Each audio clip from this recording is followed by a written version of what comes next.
welcome to another episode of the BPB podcast. Thanks so much for being here with us.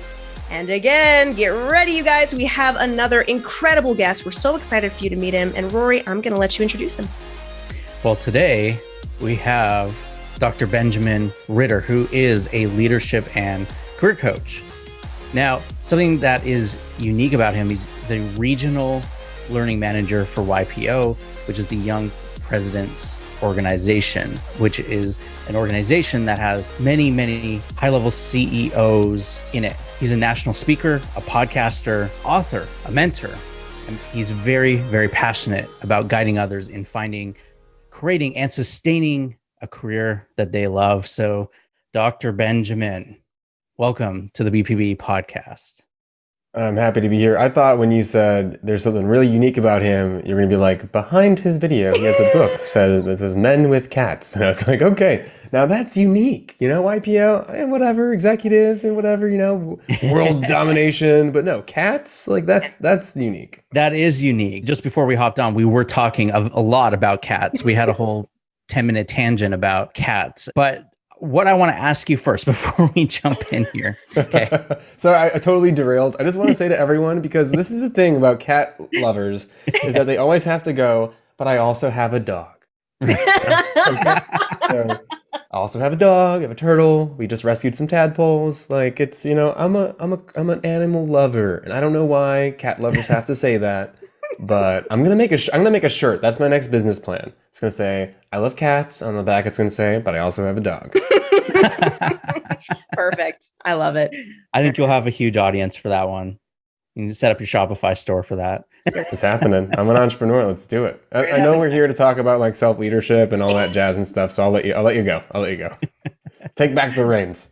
Well, what I wanted to ask you, because you're a doctor, but you help people, you became a coach. Well, where did you go wrong?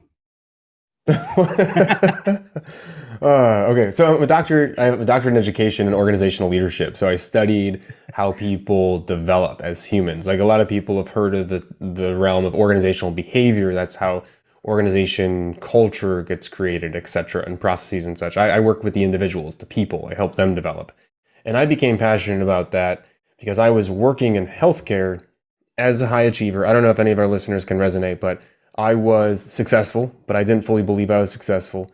I achieved a lot. I technically was an executive. You know, I was a young executive working in healthcare, and I was waiting for my job to give me meaning, to give me purpose, to give me satisfaction. And because it wasn't giving it to me, I got angry at it. And I was like, you owe me, you owe me meaning. And at the same time, I had some pretty bad leaders, like, to be honest. I mean, I probably could have ignored it, but I took it rather personally at times. Like I was seeing firsthand every day my coworkers crying. It was very much of a dictatorship, authoritarian. And as someone that had a lot of potential, like I was promoted into an executive level after 2 years working for the organization, working in process improvement and quality and such, for them to lose my talent because of the leadership style and the culture that was ingrained in the organization, I became really passionate about, we can't let this happen. Why do we work this way? And I had a lot of other experiences like in entrepreneurship and in work itself that led to my beliefs of we shouldn't work the way that we're taught to work, right? My dad was an entrepreneur. Like I fixed houses with him as a kid. I worked in hospitality. I was a collegiate athlete. So I never really bought into the whole, let's sit behind a desk and type away. And so those experiences with my leadership experiences led me to say, I need to fix this. And I really sat down and said, okay, I don't have to be angry at work. I don't have to hate my job. I'm the one doing this. My organization doesn't owe me anything. How do we fix this? And so I became really passionate about learning how to fix this. And that led me to go apply to get my doctorate in organizational leadership. It led me to working with the corporate office and asking to work in our talent development like department and area. And eventually that led me to the path to launch Live for Yourself Consulting. And there's a whole story there of how we got acquired for the second time, and all the projects I was working on got thrown away and centralized, and I had to choose what I wanted to do with my career. And that choice led to me leveraging my skills, my strengths, my passions, my values, and leading myself forward to launch this business and to just take off towards the things that I really cared about and become more proactive in my career instead of reactive. Wow. Acquired 2 times? That sounds like a huge Oh, journey. I joke with people because every time I've worked for an organization, it's just been an ambiguous tornado. Like in that position, when at my first role, I had 3 directors, and then we had 2 CEOs. We were acquired twice. We went through an entire electronic medical record integration, which if you know, it's a whole mess and a whole slew of things. We went through basically 3 new vendors for some of our major workflow processes. So that job was a little nuts. And then in my other positions, the same thing has kind of happened where we've been acquired or new CEOs. And so I've learned how to be pretty much that rock in the raging river. Things don't really bother me, which also I think influenced my perspective on work, is that it's not what's happening in the organization, it's how you perceive it and how you show up every single day. And then to be able to trust that you can get another job no matter what happens, and that you always are safe, basically, because you have confidence in yourself. So that level of safety and trust allows you then to have that perspective of, okay, what do I want to do today? How do I want to show up? I like that you talk about confidence.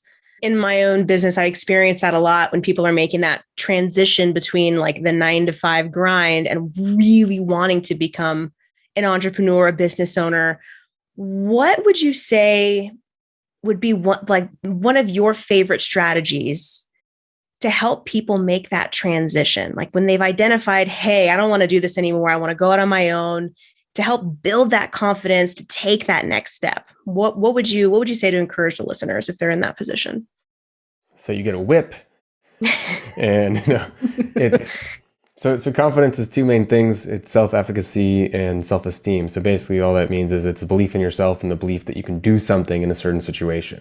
So for example, if you want to use writing a book as an example, you believe that you're capable of writing a book, that you're able to actually write words on a piece of paper. You understand the process of publishing a book and marketing a book, etc. That is the self-efficacy part. The self-esteem is I have lived a good life. I think my life is interesting. I have things to teach the world. I am valuable in that way. And so if you need both of those pieces to really take action. But prior to that, you need to have clarity. And I think people tend to skip over this piece. They go, I think I know what I want to do, so I'm going to go do it. But then they don't actually know what they do. So they don't know how to build confidence in the thing that they want to do. So we're going to reverse back and go, okay, you need to understand. First thing you need to do is, why does this matter to you? And not just I want to help people, but okay, so what is it about helping people that you truly enjoy? What types of people do you want to enjoy? What sort of outcome do you want for those people? What does it truly mean for you? What do you want your life to look like as you help these people? And to get to the core of that why, which requires introspection, it requires looking at your past and defining your top 10 memories felt were really defined who you were. It involves looking at those memories and pulling out keywords and using them to define your values so you understand what you stand for and what's at your core. And then applying that to whatever organization that you want to build. And yes, this is a lot of work, but it's also really important. I'm saying spend 2 hours doing this type of introspective, type clarity type of work. And then when you have that, you can go, great, now I have my motivation. Now I have my source of limitless energy that's going to keep me going despite anything. And this thing is also going to let you walk into a room or pick up the phone and meet someone new, and they're going to go, so what do you do? And you're not going to be worried about what they think of you anymore. You're not going to be worried about saying the right thing because you know what's important to you. And when you put that out in the world, all of a sudden now you've intentionally start building a community, an environment that's going to support also what you want to build and your why and your personal brand. And that leads to more confidence, leads to action. So then you can show up, you can learn skills that you need to learn. And it's pretty exciting. We didn't even talk about now with that why you have to develop processes and steps and goals and priorities and stuff. But that's so important that I think let's just put a pin in it and talk about that for a minute. I love that exercise of sitting down and just thinking about who am I and those core things that have happened to you to get you to where you are right now. Gosh, that's so important. I'm really glad you talked about that because I feel like people love to put the cart before the horse a little bit. So many people don't take that time. It's like they want the immediate result. I want to do it now. Just, next steps. What do I do? How do I get to the next level without having that introspective time? If anyone actually wants to do these exercises, a great way to do the defining moment exercise is take a piece of paper, put a line in the middle of it, and start plotting out your defining moments from your life. And so you can say the happiest memories and least happiest memories along this kind of timeline of your life. And if it's a really high memory, put it high above the line. If it's really positive, it's really low, put it really low behind, the low underneath the line, and plot out your life so you can really see it drawn out. And you're going to remember things that you've forgotten, and you come back to this exercise because some things do pop up over time, but it's going to help you visualize, and that's going to help with some of the like remembering some of the forgotten memories and such. If you don't mind, something that I'd love for you to talk about is the self-leadership clarity and the branding around that, like what that truly means and the steps that people need to take to get to that understanding for their own branding. When you are able to identify your why personally and professionally, because you need to explore both, you end up having a clear understanding of your values, not just your story, but what you truly stand for.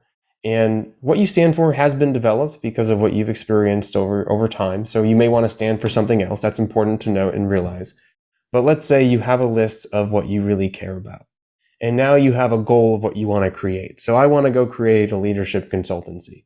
And I have a list of my values. So you need to then say, what do I want people to know about me, remember about me, about my work? And how do I want them to be impacted? And that should align with those lists of values that you have. So for example, I care about health, mental, spiritual, emotional. And if that's not integrated within my own coaching practice, then I'm not going to feel fully aligned with what I'm building. And for example, I had a different coaching practice in the past, was not aligned with my values, and it always felt wrong, and it never took off. Why do you think that is? It's because I was partially disassociating myself from the brand because I didn't align with it. You see this when you're working for an organization that you don't actually align with, when your personal brand doesn't align with the organization's brand. You feel off. You're not fully invested. You're not volunteering and raising your hand all the time. You're looking for a way out. You can't have that when it comes to your company and your brand itself. So you won't be motivated. You won't be able to lead yourself. Self-leadership is basically being able to make a decision and stick to it, and one that aligns with your values. You won't be able to do that if you are not in alignment with what you truly stand for. And some people can try this, right? I created a company. It was a supplement company called the Breakup Supplement, and it was due to a variety of other areas that I was working in. It's all natural anxiety reduced for people going through separation and breakups. And I created it knowing it wasn't in alignment with who I truly was as an individual and a professional. And so I said, I'm going to put in 6 months. It's going to be stressful because I don't fully align with this. I don't want to grow it. But after I do that and after I launch it, I'm taking a step back, and I'm either hiring someone to manage it, or I'm stepping away and letting it organically grow. And I stuck with that. I stuck with that decision. The 6 months were actually pretty hard because I felt misaligned with what I was building because, I have this leadership consultancy on the side, but it was something that I wanted to put out in the world. And you can make that conscious decision when it comes to, we all can do something for a year. Like we've all put in, a year into a job to get it on a resume or get a certain amount of money or build relationships or career capital. But if we don't make that conscious decision, it's going to be a very tough year. If we just are thinking we want this to work and we haven't actually consciously said, I understand why this is going to feel wrong, then you're going to have a very different year along the way. So it's the acknowledgement, the clarity and the acknowledgement of what you want. I'm working with a senior leader right now. He's in an organization. They're going to get bought out soon. And this organization is completely misaligned with his values. And, he came to me in severe anxiety, burnout, really unhappy, wondering what to do next in his career. And part of his stress, I say the majority of it, was the lack of acceptance that he cannot make this work. And if you're trying to make something work and you believe that you can make it work, but there's literally no way it can work. Like you see this with abusive relationships. You see this everywhere. It's just this misalignment of your values and their values. And you don't accept that there's a misalignment. Then you're torturing yourself on a daily basis. Right. It's like settling. And who wants to do that? But when you get to a point where you can say, I accept that I'm not actually going to make this work, then you can say, well, what can I make work? Okay, so now this leader can start investing in the relationships that are around him instead of trying to make maybe this business grow in a certain way or improve operational efficiencies, because it's not going to happen right now. He can start networking in a related community and leverage his position to be able to do that, to be able to build his community when he's going to leave. He can set greater boundaries and say, oh, okay, I shouldn't be so emotionally invested in this work today because the expectations that I have are not correct. They're not going to work. So I can go spend some more time on self-care and use my PTO. If you don't accept that you're misaligned, then you can't do any of those things because you're going to basically keep running into a brick wall and thinking you're going to get through it. Mm-hmm. Mm-hmm. So what happened with the supplement business for you then? So I kept it going. I did a little bit better than break even.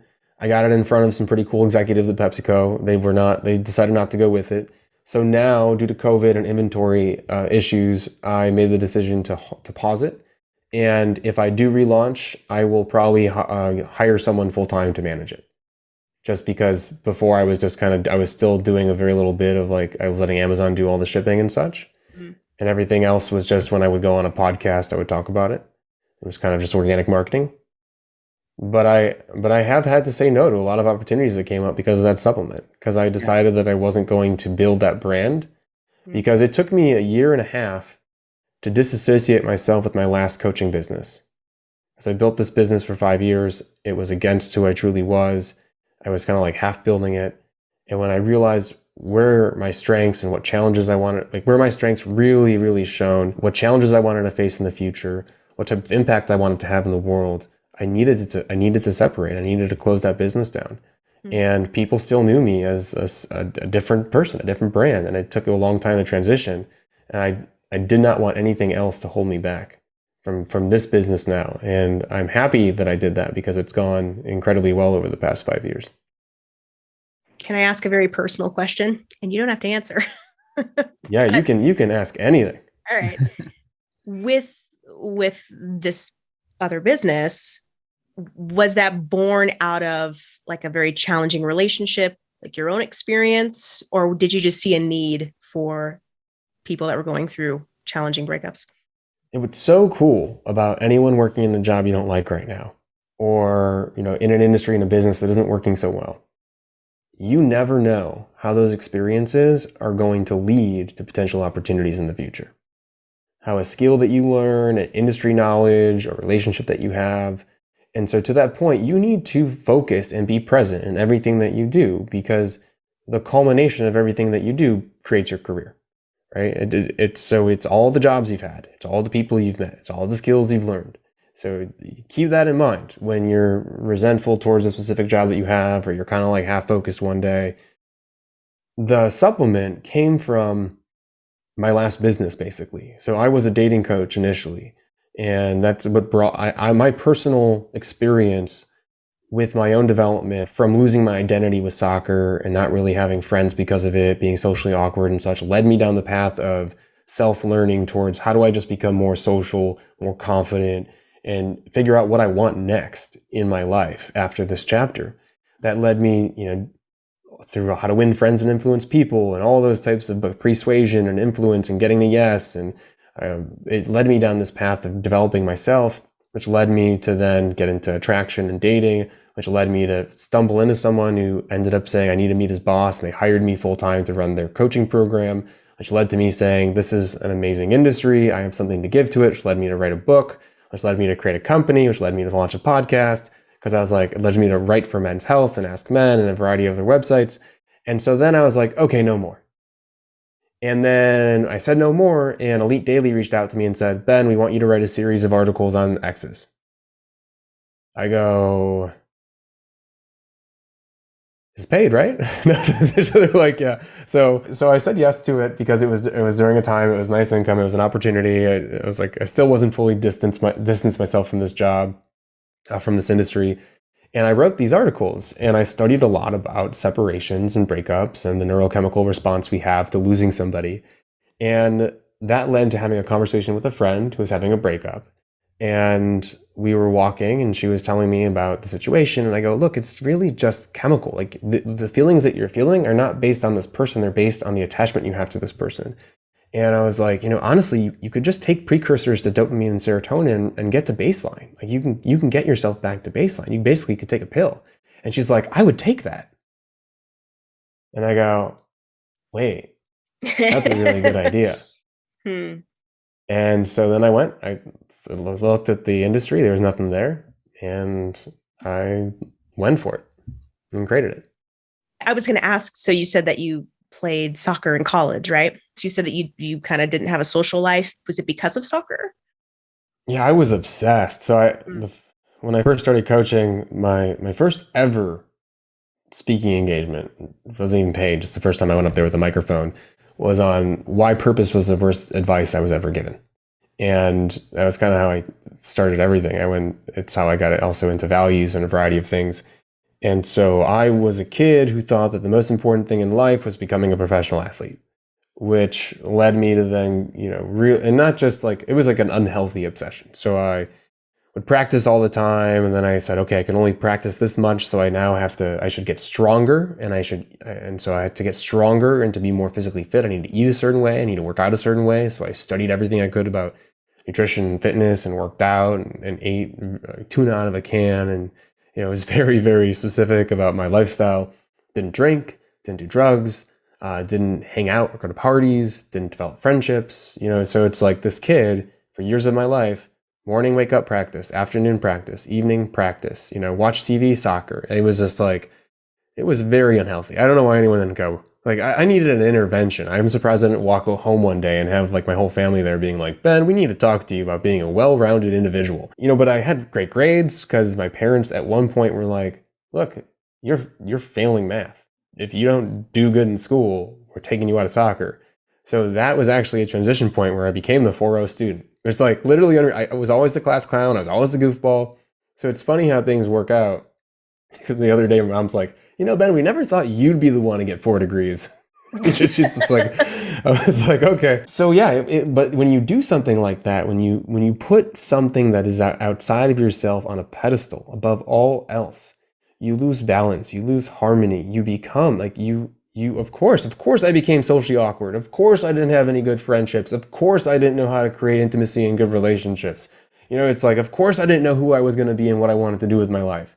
Because I was so clouded in tunnel vision towards an external achievement I wasn't actually ever going to achieve. Like, what would have happened if I did that? Like, what would happen if I actually succeeded? Who would I have been? And it's kind of a scary thought that a lot of people, because I mentor for high school students and college students now too, to help prevent this type of thing, get into this spiral of I need to accomplish this, I need to accomplish this, I need to accomplish this, I need to accomplish this. And like they see these thought leaders and multimillionaires in front of yachts on social media, and they're like, I need to do this, I need to be this, and they see the gap from where they are to where they need to go, and then they start hating themselves. And it's a terrible way to live. And I lived there. I was there. I was that kid. I hate myself because I'm not good enough, and it's debilitating in a lot of ways. Totally. It's something that I can very much relate to. Very, very much. I developed a very intense relationship with needing to be successful. When I started my first company, it was called Lovebird Chocolates. And I just shut everyone else out and said I could do this myself and didn't build relationships like I should have from the get-go. And if it wasn't for Rory, seriously, if it wasn't for Rory stepping in and being like, let's do this together and let's build websites. Rory is the reason that I do marketing now. And so it was amazing to go from this like a really unhealthy obsession of like need to be successful. No, I don't feel like going to a party because I have emails to respond to and chocolate to make and orders to take. And it's like, at what point is it enough? And I had to really come to terms with that for myself of, okay, this is enough. I've gained success beyond what I could have ever imagined, sold the company, moved on, love what I'm doing now. But I understand that feeling of just having this like really unhealthy boundary of where is that line between like needing to do something so intensely and, hey, let's have a life. Actually, like, what are we working so freaking hard for? So I'm glad that we're talking now and that you're out of that spiral, that we're out of that spiral, because it's an intense one. Yeah, and we're so busy chasing happiness, but we forget that happiness is an emotion. Isn't Right? that funny? You can't chase an emotion. And so this is where values become so important. It's not about achieving something specific. It's about showing up as who you are each and every single day, as someone you can be proud of, and someone that you believe in, someone that you align with, and that your relationships are, and the environment you're in is something that you just look forward to. The things that you do are just an application of your values. So for example, like my company, I tell people all day, every day, they're like, you're a coach, you have a great business. And I'm like, yeah, who knows what's going to happen tomorrow? And they're like, what do you mean? And I'm like, you got to be open to opportunities that come up to you. If not, you're going to miss out a lot. And you just have to be sure that you are screening those opportunities so that they align with your values, and that you're going to find fulfillment and meaning and happiness and joy from them. And it doesn't matter what you achieve. It doesn't matter what you achieve. You posted something on your Instagram that I loved. Is a quote that said, "The world needs your gifts. Stop waiting to unwrap them." That's powerful. I mean, that's a very bold statement.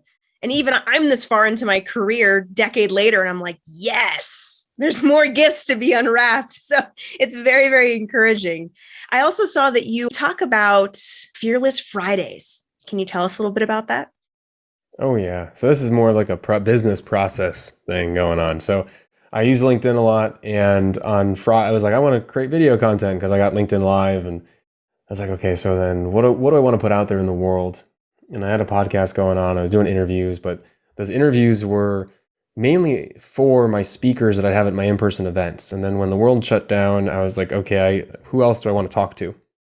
And where else do I want my content to go? And if you're an entrepreneur listening to this and you're creating content, you need to sit down at least once every 2 months or so and say, is the content returning? Like, is it creating what I needed to create in the world with my business? And so for me at the time, I know I wanted to do something on LinkedIn. I wasn't sure what I wanted to do. And I came up with this idea of Fearless Fridays. It's like a 2-3 minute snippet on something that I learned from a client, or spoke with a client about, or was thinking about that day. And then not only was I going to have the content there, but I was going to repurpose it for YouTube and repurpose it for my podcast. And it's been incredible because the people, like, I was doing all these amazing interviews with some incredible thought leaders, and I received so much more feedback on the fact that people were just like, I love these Fearless Fridays. They're 3 minute long, and I love hearing your voice. I was like, wonderful. So it's really just a way to potentially empower people into the weekend, and hopefully empower them if they see them, in the beginning of the week, to not only learn something, but to take action on something. So I usually have like a challenge that's integrated in each Fearless Friday. Nice. It's brilliant. And I'm loving that you do repurposing. We're big on repurposing. Why work twice as hard when you can just use the same content on another platform? We're big into that. Yeah, because surprisingly, I mean, not many people hear and see everything. Like, there are certain people that use YouTube, certain people that use LinkedIn, certain people that use Instagram, certain people that listen to podcasts. Go for it. Repurpose your content. Throw it up everywhere you can. You should. And, you might want to do it at different times potentially, but you don't have to. And you're going to hit more of your audience and get more of a reach and create more of an impact. Agreed. Yeah, I remember Brendon Burchard saying that he posts the same post every single Monday to his audience on Facebook. Mm-hmm. It's the exact same post every single Monday. He's like, and every single Monday they look at it, and the comments come in, and it's like they'd never seen it before. It's like, because you have new audience and new people seeing it. You have new audience coming in. You have new people seeing it. You just have to view it like that. It's like most people don't see what's posted on social media, especially organically these days. So, and people are so all over the place and are only about their platforms, right? So if you look at it from a marketing standpoint, like, people gravitate to certain platforms. And then, just, like you're saying, like, so meet them where they're at. Like, foundationally, that's the basis of marketing.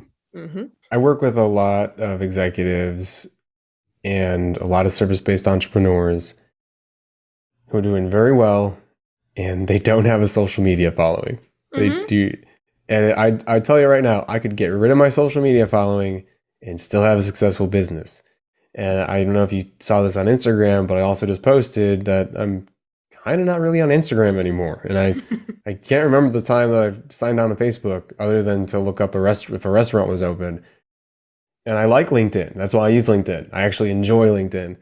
But maybe you have to be on socials, or you think you have to be on socials in the beginning to hone your voice, to really figure out what resonates with your target client if you can find them on socials, which isn't always the case. But then it really is about referrals and relationships and having those one-on-one conversations, speaking at events, jumping on podcasts. You don't need that following. You don't need it. And hopefully you have an email list though, because then you can own at least your subscribers and send them content.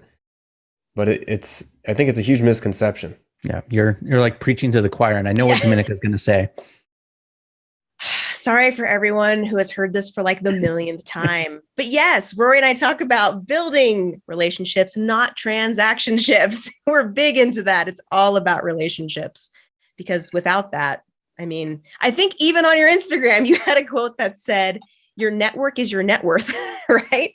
So yeah, building those relationships. But you brought up a point about like, you don't need to be on social media, yet it's an evergreen thing, right? Things that you've posted. And my go-to for you, even though you provided us with all of your different handles, I went to Instagram specifically to see, what's his brand look like? What's the visuals like? What's a piece of something I can grab really quick? And so that was I was the target demographic, right, for going to Instagram. So for those of you listening, thinking like, well, maybe I don't need social media, it's good to keep it up to date every now and then. Like if you're not in a position where you need it, but just to stay relevant, because people will look at that date to see, are they online? You know, maybe they posted once a month or whatever, but at least there's something there, in my opinion anyway. But well, no, and to that point, just real quick, that's also why in my profile I now put usually offline, come find me, and why I just finally, because I finally made this decision, I put a square. You know, my last post was Instagram didn't make the cut. If you want to come find me, go here. And maybe once a month I'll log in and put a post, but I was doing every day for a while. And, you know, for me, I didn't want to repost. I don't repost people's things really. I think all the pictures that you see are pictures that I've taken, and I just add text to them. So for me, like, it wasn't as simple as I just want to go hire someone and post some fake templated, you know, pictures all the time. This doesn't resonate with me and my brand. And so that's why I made that point. And also, if you aren't going to be active, tell people you're not going to be active. Yes. Because it matters. And sorry, Rory, you were going to say something.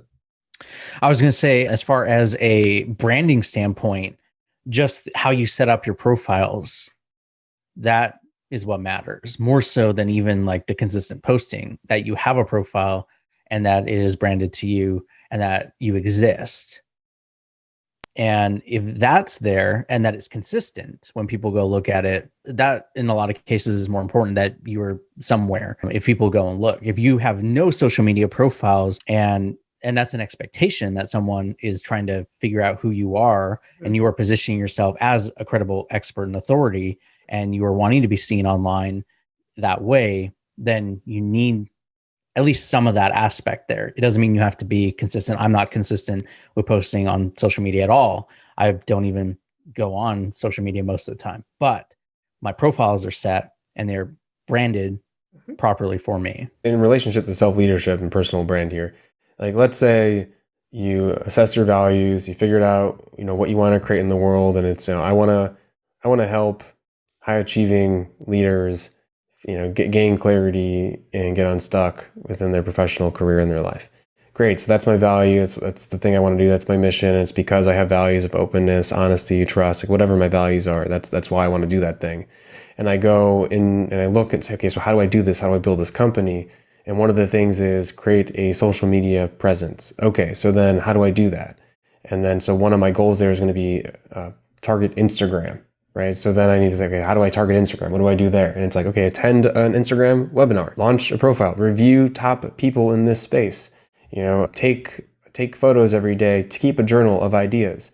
And then it's like, then you learn how to post. Then what apps do you actually use to create posts themselves? So you're walking yourself through this process of, this is my goal. These are the different tasks and to-dos I need to do to achieve that goal. And I feel confident in it enough because I'm also learning at the same time in terms of how do I do create this? I'm reading a book or reading an article or doing research on the people's profiles.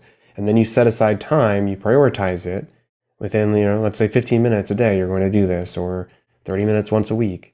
And so that's where the self-leadership comes into, which is like, okay, now that I have the meaning behind this, now I have a goal, and now I have to break this down into priorities, and then I have to build an environment that actually helps promote that goal to myself, and I set aside time for it. Yeah. Oh my gosh, you are just a wealth of information. I wish that we had just like hours upon hours to just keep talking about cats.